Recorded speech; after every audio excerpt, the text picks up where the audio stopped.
Count us down to 3, 2, 1. 3, 2, 1. Action. On this week's episode of Rachel Roxxx Horror, I popped my psycho cherry and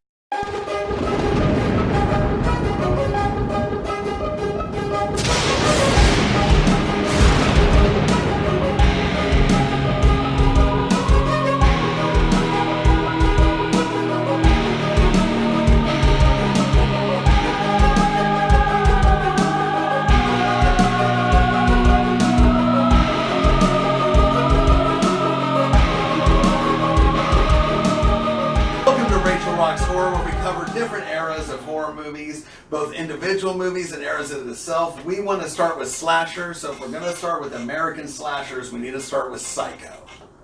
Of course, we can't cover all the fun facts and the details of this movie in a show that's less than 4 hours, because this movie is so intense, but we're going to touch on the super popular ones and just kind of go through it as we rock through the show.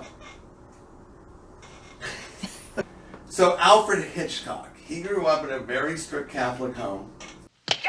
Yet he was very sexual, but he didn't know what to do with that sexuality because he had this internal conflict of the religious side. All the time? He definitely didn't do anything with women until he married his wife. He was that's petrified how it's really of women. supposed to be technically anyway, so you're good with that. Oh, I don't know. My instinct says something different. But so yeah, right.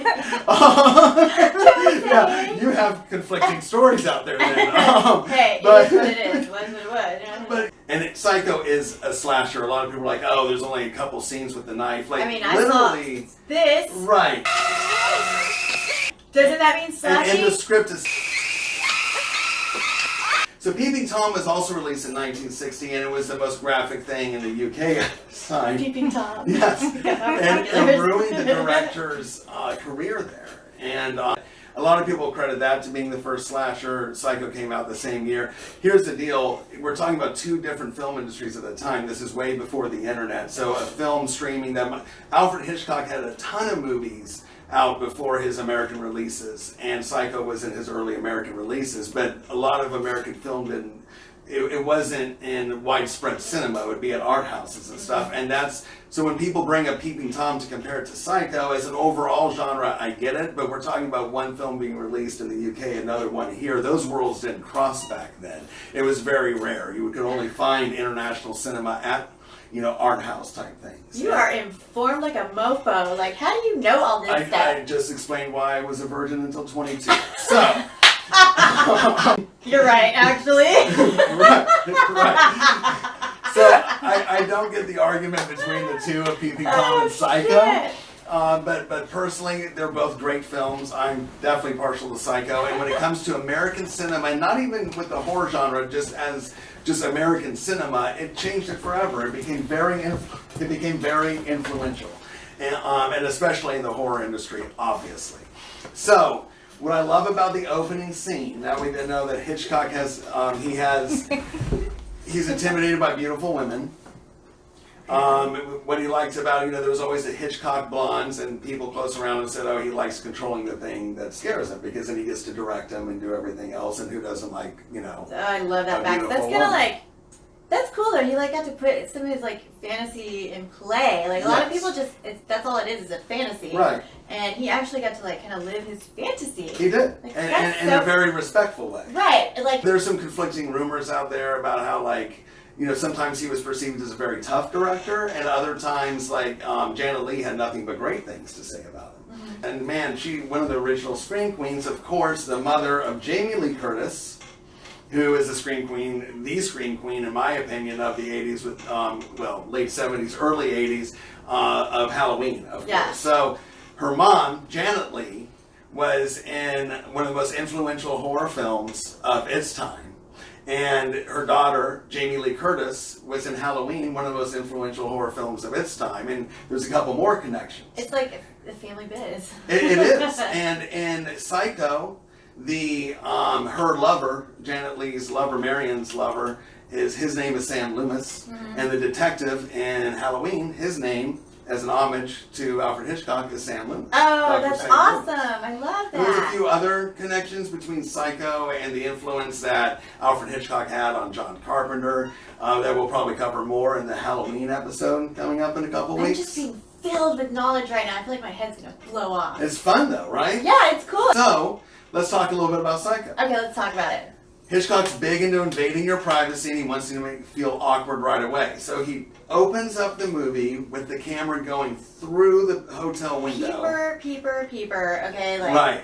Through it. Creeper style. And this movie Voyeurism. is, yes, he was huge into voyeurism. Like one of his other movies, which I love, Rear Window, was about someone who had a broken leg, couldn't do anything besides look out his balcony. And I was totally thinking of somewhere else. But... Oh, Rear Window? Yeah. Yeah, I've seen that. It's probably going to happen a lot, but I'm not sure if that, Takes you through the hotel window, and this movie has a lot of firsts in it, and this is the first time that an unmarried couple were shown in their underwear in bed, fooling around. And the very first time. The very first. Reports say. And he had to fight for it. They didn't want her in the bra. I thought that it seemed like she was a hooker in a hotel room with a guy, and she's like, "Oh, thanks, Joe. I gotta go." You know, like. That also sounds like a good movie. Yeah. Right? Yeah, no, she's just a lonely woman who's in love with the man she wants to marry, who is literally poor. And so we are to believe that this is the premise of the film. And that's why she steals, a few scenes later, $40,000 to run away, which back then was a lot of money. Yeah, it's well into the six figures now. Seems like a lot of money now too, but right. You know. I don't know if it's worth, It's really not. No. Not all that hell and stress you're putting yourself through. It's like, oh my god, are they blah blah blah? Are they following me, or like, am I gonna get caught? What's gonna happen? And we see that she's very innocent because she doesn't have a good poker face, right? No, she every looks time guilty as a mug. She looks the whole guilty time. As fuck the entire time until she finally. We'll get there. So I start feeling the guilt for her, and I'm like, do I look over my own shoulder? Right, and she's like, a sympathetic character because I felt for her, yes. Yeah. And that's why they sent in, Boss Hog guy with all the money saying, oh, my 18-year-old daughter's never had a bad day in her life and she's going to get married. That way we don't really care that she stole his money. You would think that Alfred Hitchcock, that's who I mean, made it seem like she was a hooker in a hotel room, and then the proposition by the rich guy, maybe that was like an underlying fantasy. Because that's kind of how I see it. I think you're just... It's kind of like a Rorschach ink blotch, like that's what you're seeing. I'm kind of just perverted, I don't know. Right. Woman with large breasts. Woman with medium breasts. In that conversation in the beginning when they're together in bed, if you recall, they're talking about where she works, what he does, and like why they can't get married. Okay, and that's she's off to the office she goes. I focus more on the nakedness. Also, sure, and that was the idea of it too. Like he wanted that to be a very intimate scene, so you thought this was like a mystery romance type film, which is a lot of things, but romance it ain't. Now, so Alfred Hitchcock made his first movie in 1925. Damn. How old is he? How old was he when? He was born, I want to say, in 1899, right before the turn of the century, and he died in 1980. So that's like 81 or 82. Wow. And given his size and everything else, like he lived a really long and thriving life. He was 61 when he made Psycho in 1960. Oh wow. And actually, let's just back up a little to give it a little bit more ground. So Paramount Pictures said, we'll distribute this for you, and we'll advertise it limited, but we're not going to pay for it. So Hitchcock and his wife, Alma, put up their $800,000 home to fund the film. Also, he gave up his $250,000 salary, all of this to get 60% of the profits, and Paramount thought that was a steal because they thought this was going to be a big turd fest. They didn't think anyone was going to show up, and people were wrapped around. The marketing was like they wanted to be scared. The marketing was amazing. They were curious. He was so obsessed with keeping the secret and end. He bought the rights to the Psycho book by Robert Bloch, and then bought he had his minions get every single copy nationwide. So whoever hadn't purchased it at that point didn't know. Like he wanted to keep this a secret, and that was part of the promotion of it, right? Like no one can enter the film after 10 minutes of starting. Do not tell your friends the secret. I didn't know there were rules to going to see it. That's really First cool. Time ever. That makes it even more like intriguing, and you're like, you're just like, oh, what? Oh my god. Okay, so Right. okay, gotta be on time, can't be late, gotta know what's going on. Tell your Exactly. friends. Yes, exactly. Listen now to the heart of the policy. I've suggested that Psycho be seen from the beginning. In fact, this is more than a suggestion. It is required. No one, but no one, will be admitted to the theater after the start of each performance of Psycho.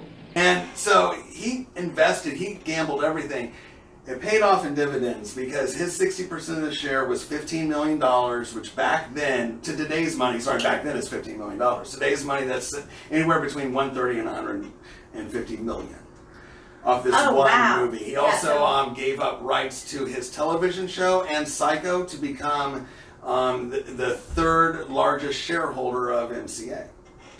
The whole reason he was hell-bent on doing this is because he was getting older, he was 61, but also just, the young directors were starting to really come into Hollywood, and he didn't want to become a thing of the past. Right.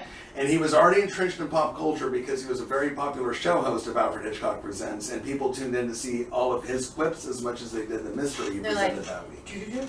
Blum, blum. They're like seeing that beer belly. Exactly, come out with that awesome silhouette. It's like, oh, I know who that is. That's Alfred Hitchcock. Amazing, yeah. Everybody and he always wore the mortician's outfit back then, which was the white shirt with it. Basically Pulp Fiction outfit, but back then this is what morticianers mainly use. And I couldn't remember it. so that was part of the fun. Now, so we have the opening scene. They come through. Hold on, it's still going this way. Oh, wow. What is that happening? So I do like that. I'm not sitting in the middle There. of It's a very high stool.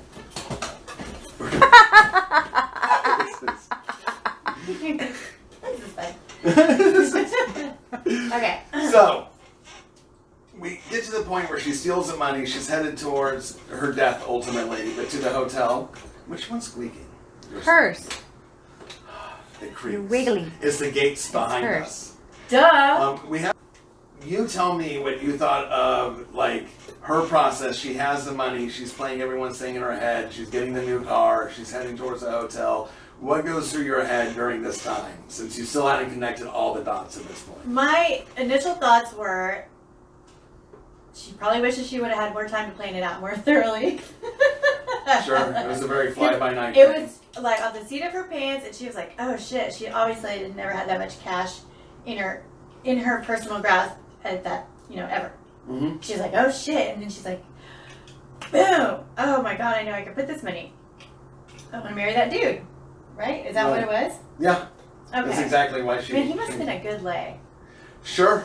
I mean, something. It wasn't for the it- money. Norman Bates, handsome, tall, dark, handsome, Norman Bates invites his new friend into... Obviously, this is when she hears the argument between his mother and him. Right. What do you think of that argument? Because at this point in the film, you thought she was still alive?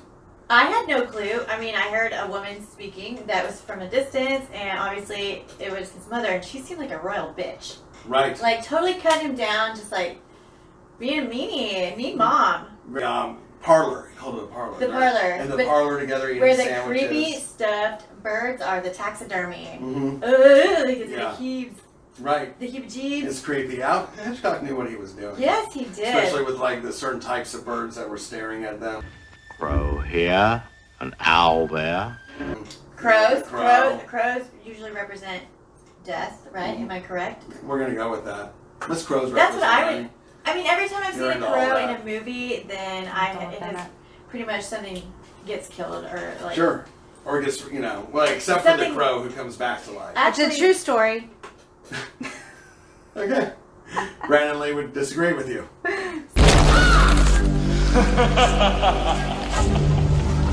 Oh, the crow is Great Mysteries of Life. Crow is associated with great mysteries of life. Pay extra attention to messages they bring. The power sign of the bird brings mysticism. Crows are usually associated with dark omen and death in mythology. Boom. So dark omen and death. And she's sitting right by that crow, eating the sandwich he made It's her. like staring at her like With boom. the knife he's probably going to slash her with. Oh, I Not didn't too catch long. that part of I'm it. not sure. I think that would be cool. I didn't even catch that part of it, but I feel like it should have been the same knife. That it's really foretelling. See, so Alfred Hitchcock liked to do foreshadowing in the very beginning scene. Janet Leigh is in a white bra. She hasn't stolen anything yet. As soon as she steals something, her next bra is dark. It's Yes, but honestly, I think this is a movie that you have to watch more than one time to actually catch on to these things. Oh, 1,000%. It's kind of like, wait a minute, what? Because like it all has to come together at the end, and then you're like, oh, and then you want to like watch it again and be like, Let's do a little bit of backstory real quick. Norman Bates is loosely based on Ed Gein, who is a real-life Wisconsin necrophiliac, grave robber, and killer. And Robert Bloch just saw the headline. I had no idea that was an actual thing. Right? What year was that? Do you know? Oh, I should. I want to say that was in the 50s, though, and probably late 50s. I think it was like, let's see, Psycho book came out in 1959, I want to say, and I think that whole thing... Oh, it set that guy was off? like 58 or 50. No, it was inspired by it. Oh, yeah, okay. So okay, Robert Bloch saw the headline of this guy in Wisconsin who had his dead mother in the room and had made like belts out of nipples and like really deranged stuff. And oh my god! Right, he didn't Shut even. the front! Oh my god! He didn't even dive deep into Belt it. of Just, oh my he had god! he had a belt made out of women's nipples. Is that where they get the bottle cap idea from? Wow. But Ed Gein would also inspire Buffalo Bill, the serial killer in Silence of the Lambs. Oh yeah. And there's a tie-in there because, of course, Anthony Hopkins was the star of that movie, and later he played Alfred Hitchcock himself. Oh, that's cool. So it's kind of coming full circle. Yes. And we could even make an argument that he inspired Leatherface, probably Leatherface more than Buffalo From Texas Bill. Chainsaw Massacre? Exactly, because Okay. the dead skin mask. Okay, And, yeah. and so that was what Ed Gein was doing, is he was making a suit to become his mother, but Like it was an a Edgar suit made suit. out of skin. So, yeah, right. Exactly. Very similar, Totally different. yet different. Different but same. So after the parlor, this is also where you notice that she becomes afraid of Norman because he gets very defensive of sending his mother to an institution. Because we all go a little mad sometimes, like he's about to do. And we have footage of you watching the shower scene for the first time. Yeah. He First has, time ever seen it. That's crazy. That's so I mean, awesome. actually, I know what it is. I've seen like posters of it and this and that. Sure. Oh, everybody in the world knows, no matter It's what. just part of our pop It culture. is what it is. Mhm. But to actually see it from front to back, Right. it was pretty cool. Like, Awesome. I finally felt like I got that history. What's he gonna do? Jerk off all over the bottom or something? Of course.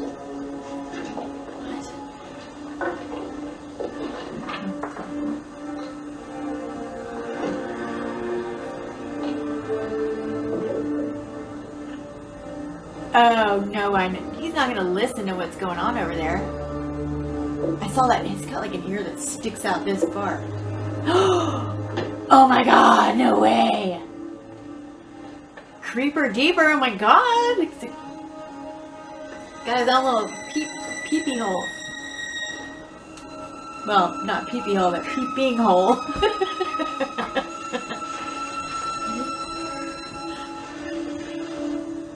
I would be able to feel eyes on me like that. I feel like I would, but who knows? Maybe I wouldn't. I see the significance of that creepy photo, I guess.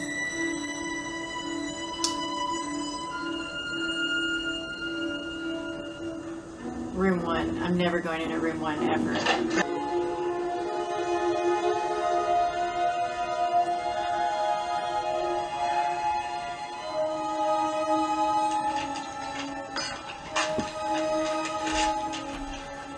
Is she writing an IOU?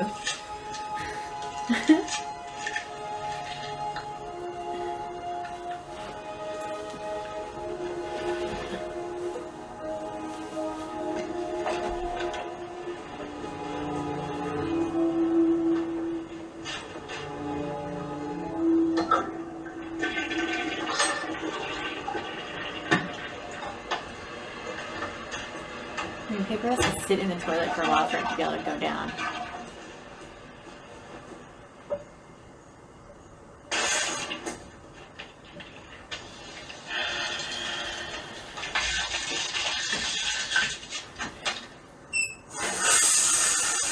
Who does that? Who turns the shower on when you're in there, really?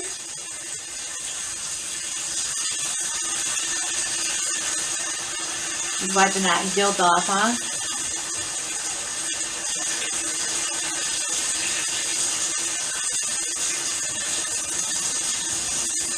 Jeez, this is beautiful.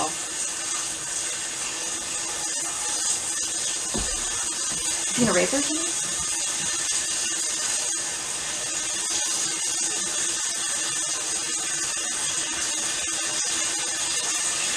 Is that the mom?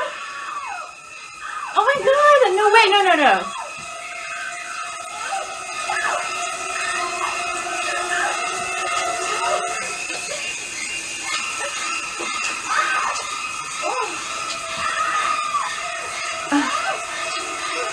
How is she still standing? Oh my god! What the fuck? Are you kidding me? That bad?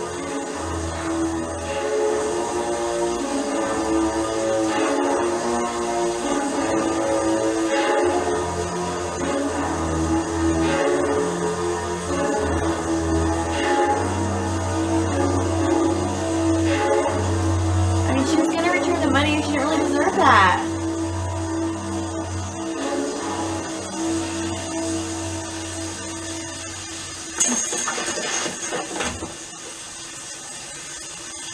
Oh my god.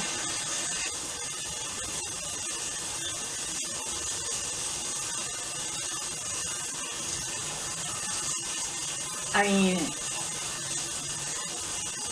wow.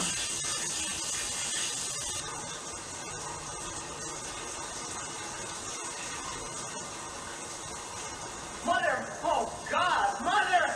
Blood! Blood!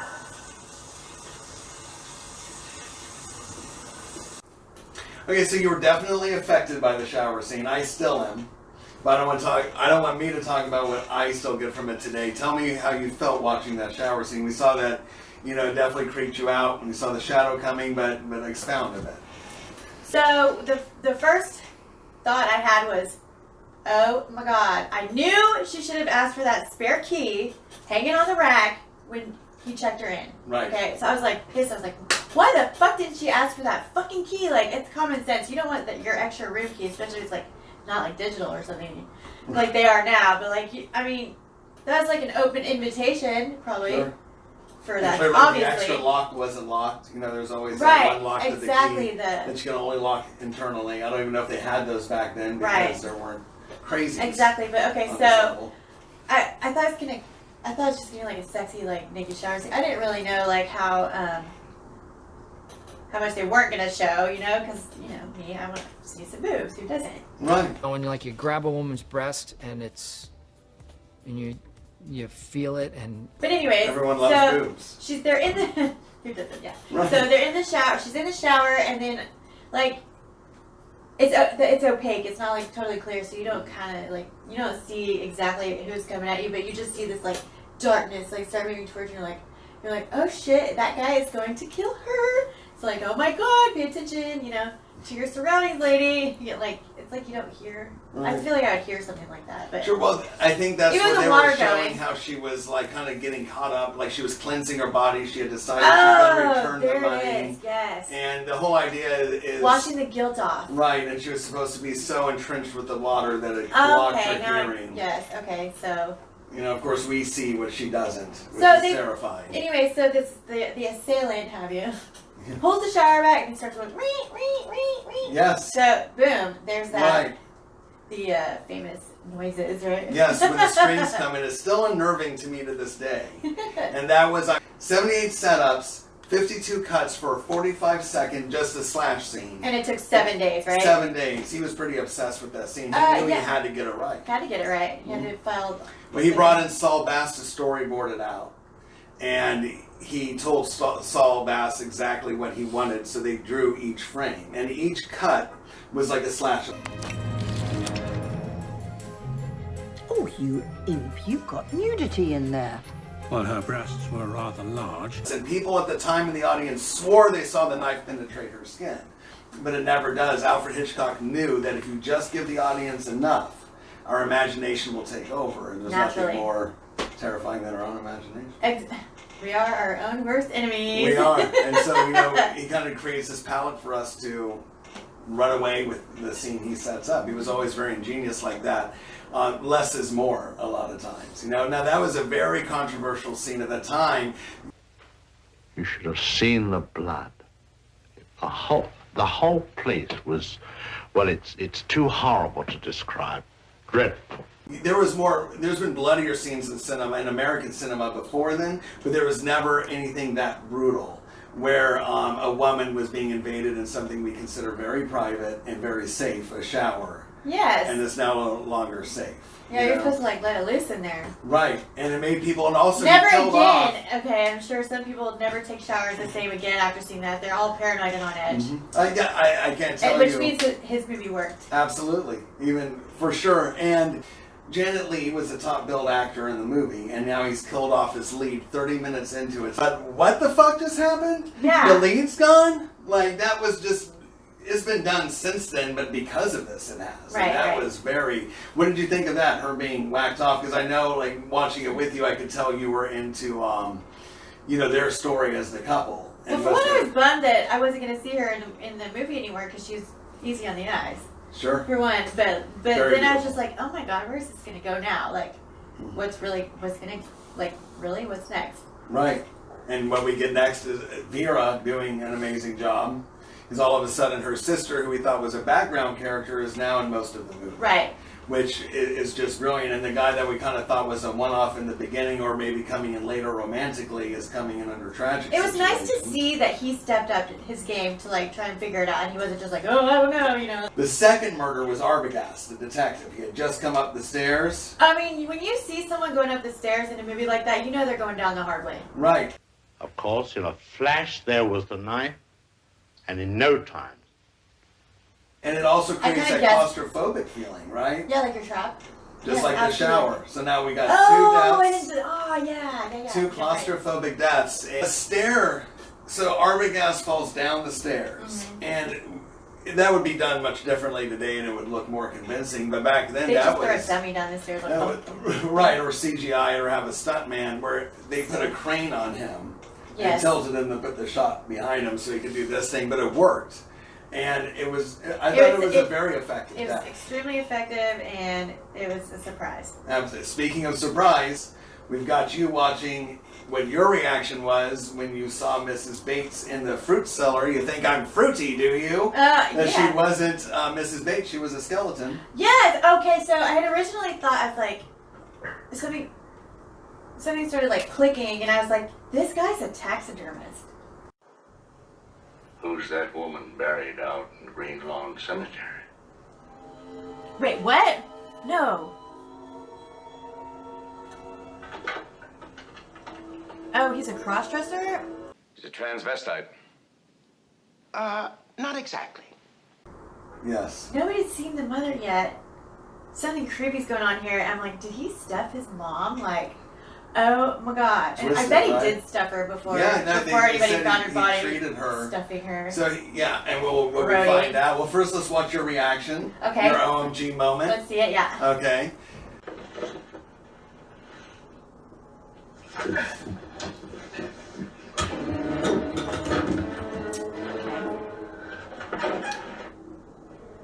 Run, bitch, he gonna kill you! I'm just kidding.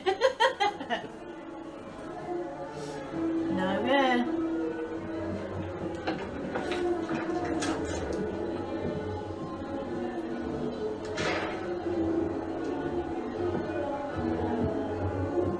Under the stairs. Just kidding.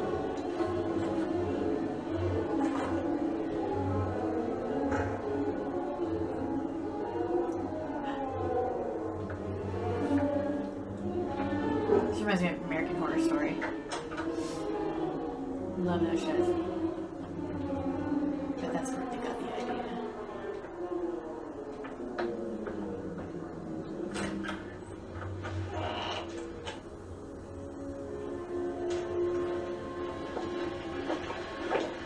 Mrs. Bates.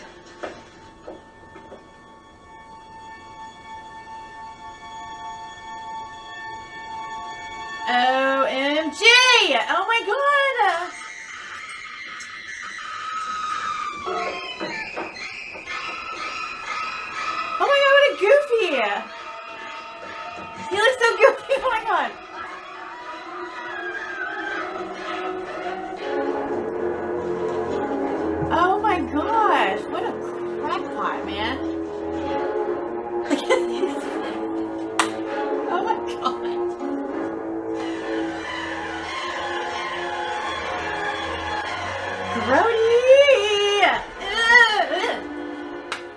you had the same reaction I usually and have always had, which is, holy shit, the skeleton's freaky.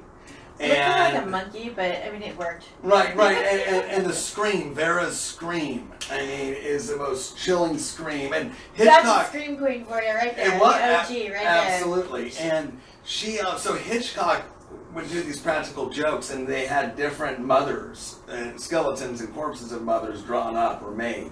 And he would hide them where she wouldn't expect it. So she'd come into her dressing room after, for an hour lunch break. To get her used to screaming? And so whatever she screamed loudest at is the skeleton he would use. Oh, that's awesome. That was the I most love effective. that. But you didn't mention the fact that when they were doing the shower scene, that Alfred Hitchcock would turn the water on super cold to make her screams even more. He didn't actually do that. He didn't. No.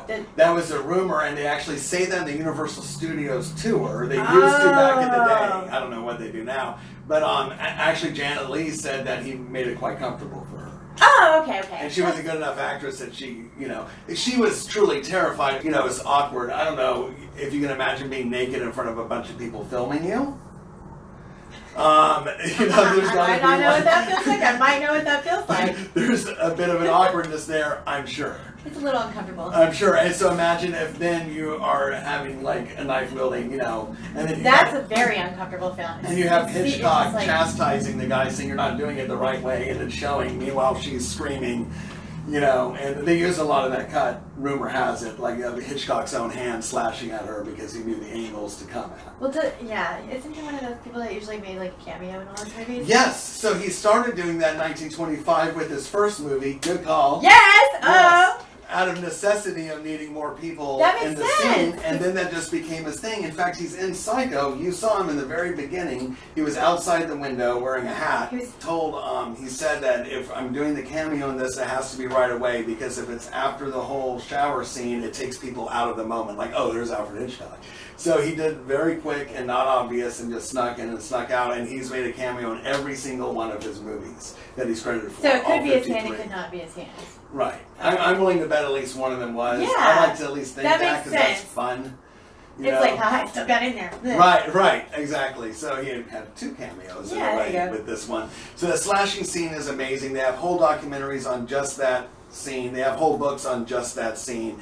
It very rarely can a movie, no matter of what genre, say just this one scene has caused tons of material, hours of material to be covered.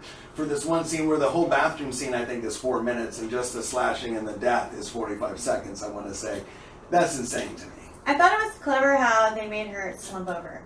Yes. Like, usually, like, in movies, they're just like, oh, and then you fall. But they made her, like, straight up, like, towel rack over the edge of the, over the edge of the bathtub. And then she was all like, I mean, that to me looks like a natural way to fall if you're going to die. The shower curtain came down with her, and then she was just, like, face planted, and then just arm out like this. So, I mean, he set that up well, too. Might I add. Absolutely. They actually wanted to use a shot where there'd be an aerial shot above it, where you would see her bare butt on camera dead, and the clash of that contrast of that beauty. That beautiful ass with that beautiful butt and the innocence of it in a pool of her own blood. But of course, they had to fight just to get the first toilet scene in the movie shown ever. They're not going to allow that. And I mean, he fought tooth and nail for everything we've seen in this movie. It was no walk in the park. Right. And once again, he proved all of his detractors wrong, and he's amazing. So one of the big greatest reveal movies at of all the time. end, absolutely, for 100% of any genre. Of any genre, yeah, it's up there. For sure. Now, with a big reveal at the end, I do find it funny that Norman Bates does not seem scary to me when he's he like, dresses his mother. But then he fully becomes his mother, and the last line of the film is the voice of the mom, and we see Norman's face. Thank you for the blanket. Right, yeah, and then, I won't even hurt a fly. And then it shows we found out that Norman Bates killed 2 young women before, poor Janet Leigh, and he killed his mother. So this movie has covered grave digging, matricide. First time a toilet was used in a movie. First time a toilet was shown flushing in a movie. What about using a peephole in a movie? The peephole, that was huge. So what I liked about the peephole scene is, if you notice, around the peephole was a large cutout. Right. Like he had done this before. Right, he's not new to that. Right, this was not his first rodeo. It was not, yes. And again with the voyeurism, right? At the beginning we go through the window to see the couple, and in their undergarments on the bed. In this scene, you know, we were spying on her getting naked to get in the shower through a peephole. Makes it feel. I remember one critic. Go for it. But before that, even like in the background, you see this creepy picture, and then there's the going back to like the birds, the crow. Yes. The crow is not only facing her, but it's kind of facing the picture on the wall of the threesome that's going on. Yeah, it's basically this woman. So it's kind of like the bird, like is like kind of pointing to like, look here. Right. Oh, by the way, this picture has great significance. Alfred Hitchcock did nothing on accident.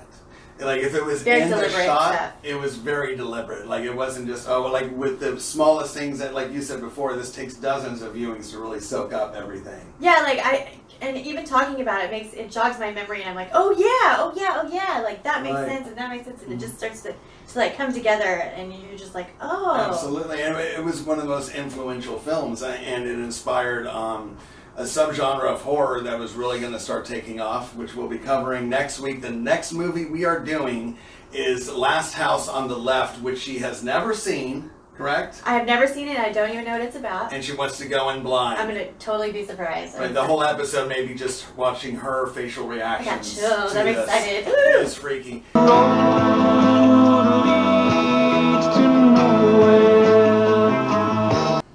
So, Psycho had 3 sequels. I believe number 4 was made for TV, so that really sucked back then. You know, because back, not good. Lame-o. I want to say Anthony Perkins directed the 3rd one. Okay. He might have even co-written it. Do I have to watch those? I hope not. There was an attempted television series that Bates faded Motel. out. No, that one was a successful one. Oh, okay. And so definitely Bates Motel is worth watching. So what we also, the implication was in that line of every, mother's is every boy's best friend or whatever, it was an incestual implication. No, there's another fantasy. Oh. Yeah, for some. It's a fetish, not a fantasy, I guess. Right. I Well, mean, it I guess depends it's the how same hot your mom difference. is, I think. Didn't grow up in a normal home. He ended up killing his mother. He ended up becoming his mother so he could live with the guilt that he killed his mother.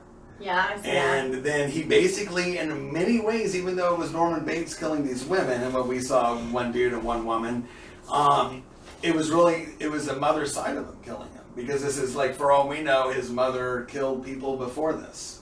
And that's what Bates Motel goes into, but it's set in modern day. Gotcha. Yeah. So overall, Psycho, good? All good. Awesome. I'm looking forward to watching it again. Very good. And again and again and again. Awesome. Mr. Hitchcock, what is your definition of happiness? A clear horizon. Nothing to worry about on your plate. Only things that are creative and not destructive.